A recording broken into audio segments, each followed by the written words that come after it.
Hello, Mr. McDonald. Welcome to my final project for this class. We have made it to the end, which is something to be excited about. But before I get started, I would just like to say thank you so much for an awesome year.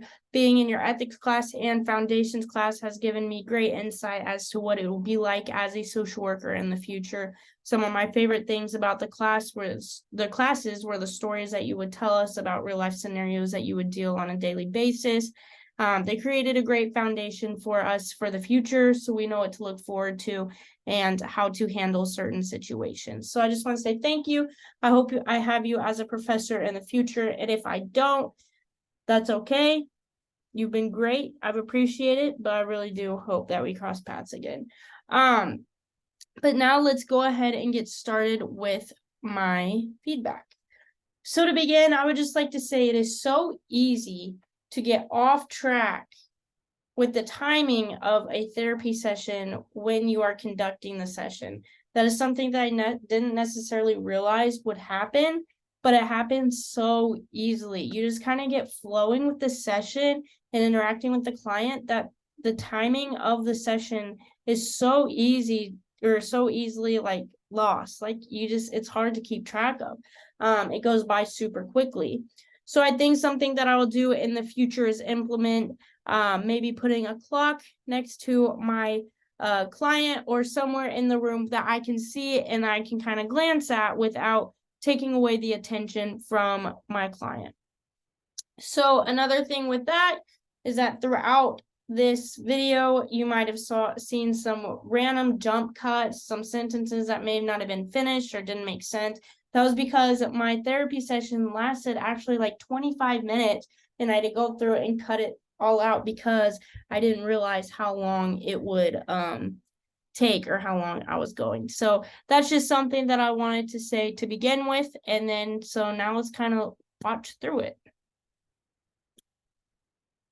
All right. So in the beginning, I think that I did a great job with introducing myself and the session to the client.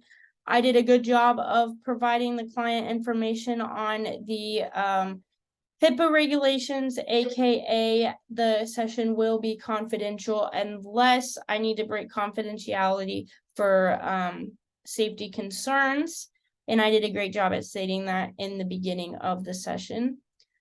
Throughout the session, while we were coloring, I noticed that I started to kind of fidget with the pen right around there. I was fidgeting with it quite a bit.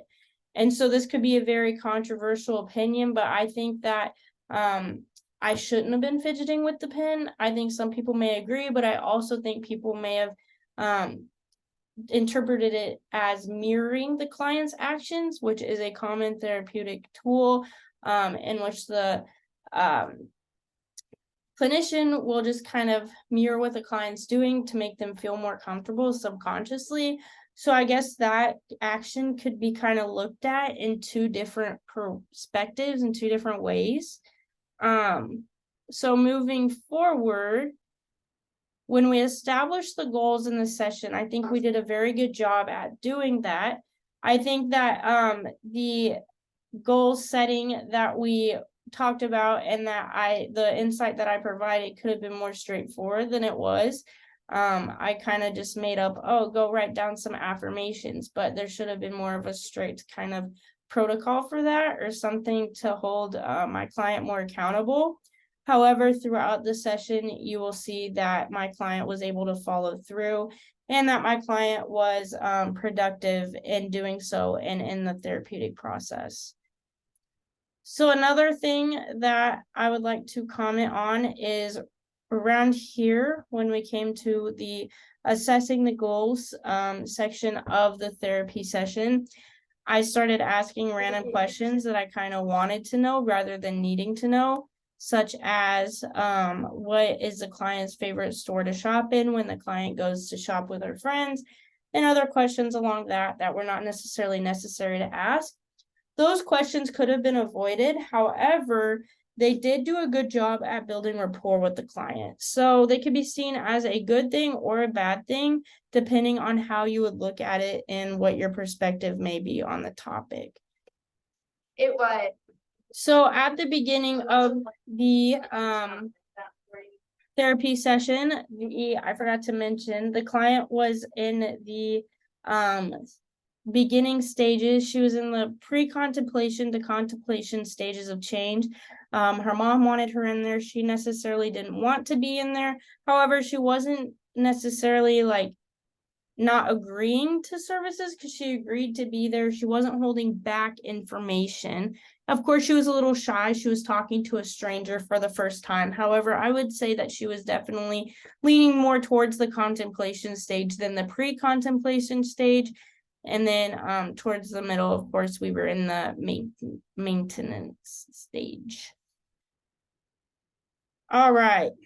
So the termination of services. So towards the end of the therapy session, we noticed that my client began to express some attachment, saying something along the lines of, I will miss having you around and you've been great and stuff like that. And of course, that is definitely a gray area in which a clinician needs to be very aware about and needs to tend to when a client addresses that kind of verbiage and uses that kind of language, because obviously through that kind of language we can see that the client has begun to be attached to me as a clinician. And so when I was terminating services, I was very conscious of that and tried my best to use words that would make it so it didn't sound like I would necessarily be waiting for the client to come back for me. I let them know that I believed in them and that I knew they were confident enough to handle everything without me. However, if they did need me in the future, they could reach out, even though I moved away, but they do have referrals, and, just kind of that kind of language went around. Obviously, if I am in another state, I cannot provide services to them unless I am licensed in that state. But in the end, I think the termination of services was done very well. From what I've done and what I've learned in class, I don't think there were any necessary improvements needed to be made on my end of things. But I would love to hear some feedback from peers at some point about doing that. So a few things that I want to keep in mind when conducting a therapy session is to make sure I set strict boundaries. So at the end, like we saw that the client was gaining attachment to me. So a thing that we can do to ensure that the client does not get hurt from that attachment is to create strict boundaries. So I have to think back to the very beginning of the therapeutic process with that client to ensure that I didn't do anything to provoke those kind of like attachment feelings. And if I did, I want to assess how I can not do that for next time.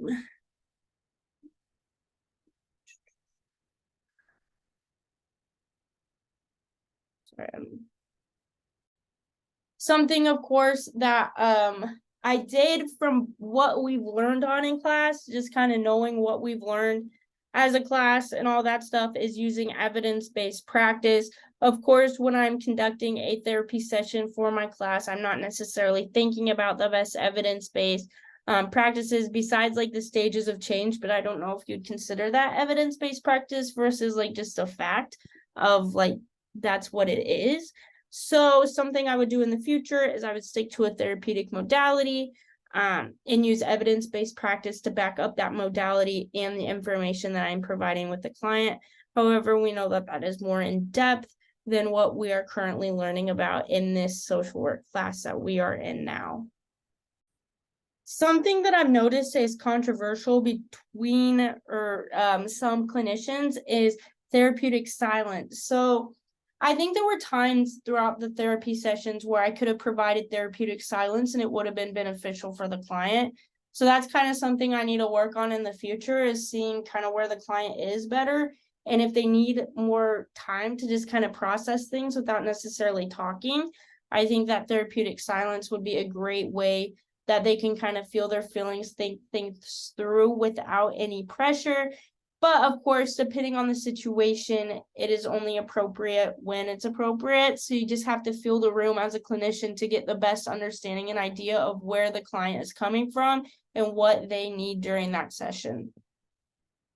So once and for all, of course, there are things I'm going to continue to work on as a future clinician.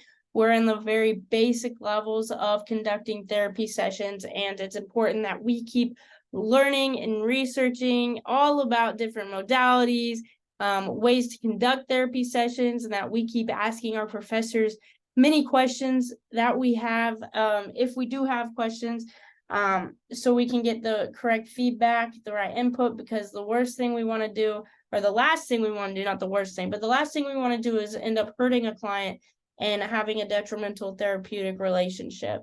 So I think throughout the therapy session we just looked at, I feel like for the very first one I've done, it was pretty good. That's just my opinion.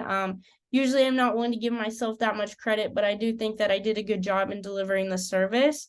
Of course, there are things I'm going to work on, but for the first one, I think it was pretty all right, and I'm proud of myself, and I'm proud of everyone in this class for making it to the end. So thank you so much again for a wonderful semester, and I hope you have a great summer.